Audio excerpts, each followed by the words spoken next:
Grand Theft Auto Vice City is the follow-up to last year's Grand Theft Auto 3.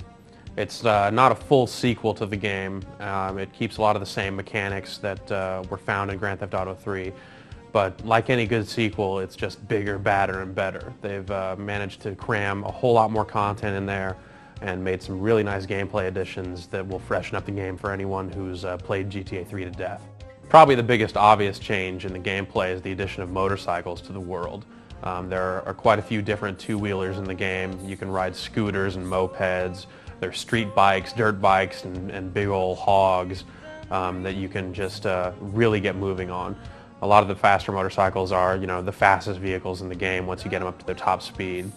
But there's some danger associated with that because, pretty much, any, decent-sized crash is going to send you flinging off the bike, which is really cool to see. You take a little bit of damage when you wreck, which is, a really nice touch. Vice City also lets you go indoors. You can't walk into every single building in the game, but the buildings that you can walk into are used really well.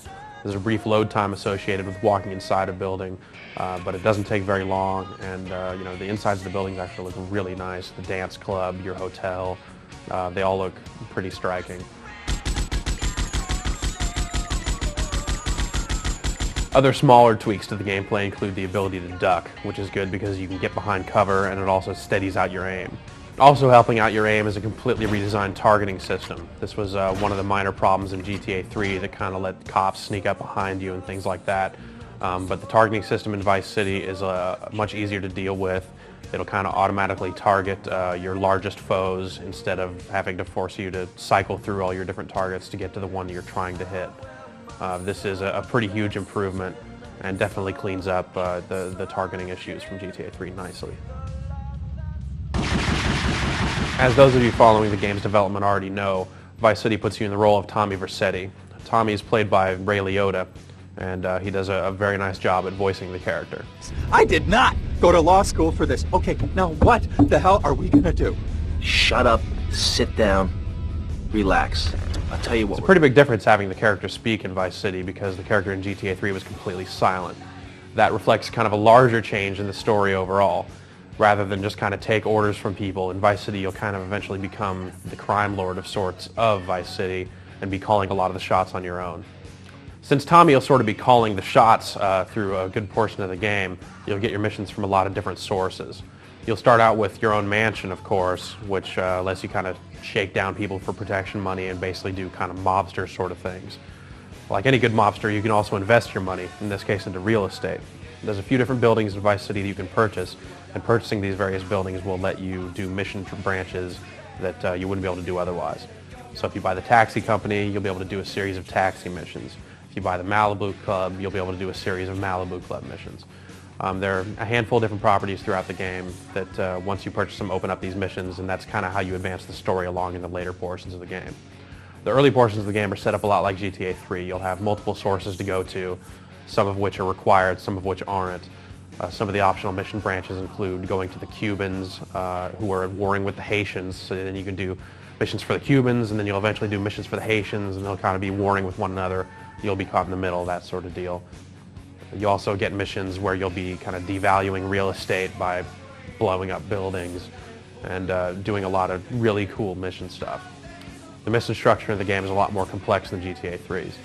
All along, Rockstar's kind of pointed to the bomb the base mission from GTA 3, where you kind of had to do a few different things to complete the mission, a multi-step process to complete it. And a lot of the missions in Vice City are like that. Some of the steps in a multi-part mission aren't all that important. It'll have you go pick up a change of clothes or, go to a respray shop. But a lot of the multi-part missions are definitely deeper and a lot better constructed than many of the fetch missions found in GTA 3. There are a whole lot of vehicles to deal with in Vice City. Of course, there's the new motorcycles. There's also a wide variety of different cars. You'll find kind of your basic 80s sedans. Since it's 1986, you'll see a lot of the kind of larger, basic looking cars. There's also a lot of the kind of Italian sports car type stuff. You'll see cars that look like Lamborghinis or Ferraris. You'll see a car that sort of looks like a Porsche. And, the standard array of trucks and things like that.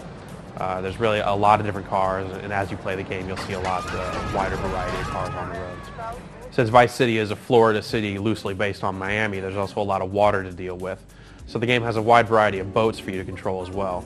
There's speed boats, you'll find sailboats, you'll find big cruise ships that you can get on, and the steering in the different boats is a lot different. You'll find different top speeds, and the handling on the different boats is also pretty different from boat to boat. Finally, in the vehicle department, you'll do a lot more flying in Vice City than you did in GTA 3. After a few of the major plot twists, you'll find yourself with the ability to just kind of hop in a helicopter and take off. And you can fly high above the city, kind of go wherever you want to go, land at just about wherever you want. There's a lot of rooftops that you can land on. Some of the city's really high skyscrapers are too high for you to land on, but I'd say 99% of the city you can get to by helicopter, which is really cool. When you get up there, you can just kind of see, all the way from one half of the city to the other, and it's pretty striking. You also fly a seaplane, and there's a few other, hidden ships in there that you can fly around that are pretty impressive. Vice City has a much higher weapon count than GTA 3 did, but it doesn't really feel that much different from GTA 3. Weapons are broken up into classes this time, so you'll be able to hold one submachine gun at a time, one shotgun, one sniper rifle, and that sort of thing. You'll start the game with kind of the lower tiered weapons, and then as you move through the game, you'll find a better submachine gun with a faster rate of fire, and you'll find a shotgun that fires a lot faster, a sniper rifle that's a much steadier shot, and basically the weapons improve over time. You also find a good deal of heavy weapons later in the game. Your rocket launcher, your Gatling gun, your M60. These are all pretty cool, and it's kind of a nice touch. What they've done is your movement speed is different depending on what weapon you're currently holding.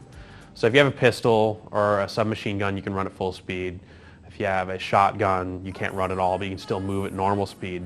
But if you have, say the chainsaw or the flamethrower out, you're going to kind of lumber up the street really slowly. It's pretty cool. It makes kind of an interesting balance between, getting the heavy weapons out and, kind of staying with the lighter guns that let you get away from the action in a hurry if you need to. You also find more melee weapons in Vice City. Again, you can only hold one of these at a time, but you can get a baseball bat, which is standard from GTA 3. You can also get a machete, a hatchet, a screwdriver, a hammer, a chainsaw.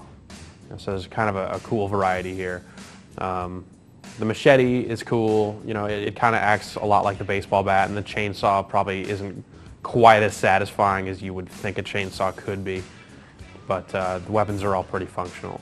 You also find some wackier stuff kind of out in the world. For instance, if you get in a golf cart out on the golf course, you'll get a golf club, which basically acts a lot like the baseball bat, but makes a different noise, and there's just something charming about beating someone to death with a golf club. While Vice City basically runs on the same engine that powered GTA 3, the team at Rockstar North have made quite a lot of improvements to the game visually. The first thing you'll notice is that the draw distance is a lot further out. So when you're driving up the road, you can basically see a lot further ahead of you. This really helps when you're up in a helicopter or a plane, because you can just see for miles, and it's really striking. It looks really, really nice. All the textures in the game are really well done. Tommy's Hawaiian shirt and his various suits. The game is really bright and colorful. You kind of figure, this is what Miami would look like in 1986. The fashion's all really well done. There's some really great lighting effects in the game. You'll see cars kind of coming into the distance and the sun kind of shining off their windshield. And that's a really nice effect. At night, some of the buildings will light up with neon, and that just all looks really great. There's a lot of really nice lighting effects in the game, and overall it just really looks fantastic. Stylistically, the car models, the player models, the clothing, everything is just kind of spot on what you would expect from this sort of parody of kind of 80s television and film. And the team has really done a great job with the style in the game. As awesome as the game looks graphically, there are a few slight problems with the frame rate. And you get into these big police chases, and you see, a ton of cars on screen wrecking into each other, and particle effects kind of shooting off all of these cars as they crash. The frame rate will take a hit, similar to the one found in GTA 3. But considering, how much better the game looks than GTA 3 in every other way, it's not really that big of an issue, and the slowdown never really gets in the way of gameplay at all. As important as the graphics are to kind of setting the tone and the style for the game to take place in 1986, the audio really does a great job of that as well. All the game sound effects are really spot on, from the weapons fire to the sound of squealing tires to tires being shot out to glass breaking, explosions, just all the weapons chopping people up, the pedestrian voices. Everything in the game just sounds correct, like it really belongs there. The voice acting, again, is really amazing throughout the game. Ray Liotta does a fantastic job, and he's joined by a pretty amazing cast of characters. There's a lot of Hollywood voice talent in there.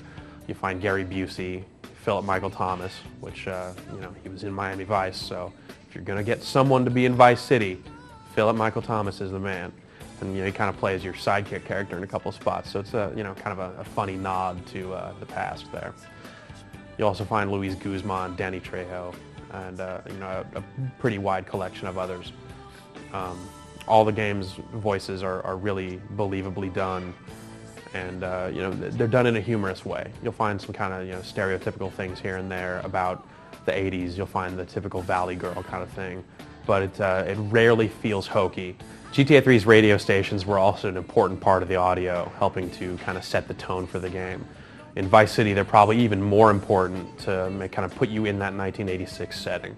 You'll find radio stations devoted to different styles of music. There's a rock station, a pop station, a new wave station, a Spanish language station. There are 2 talk radio stations, and each one of the stations has its own vibe, and of course its own DJ, its own set of commercials.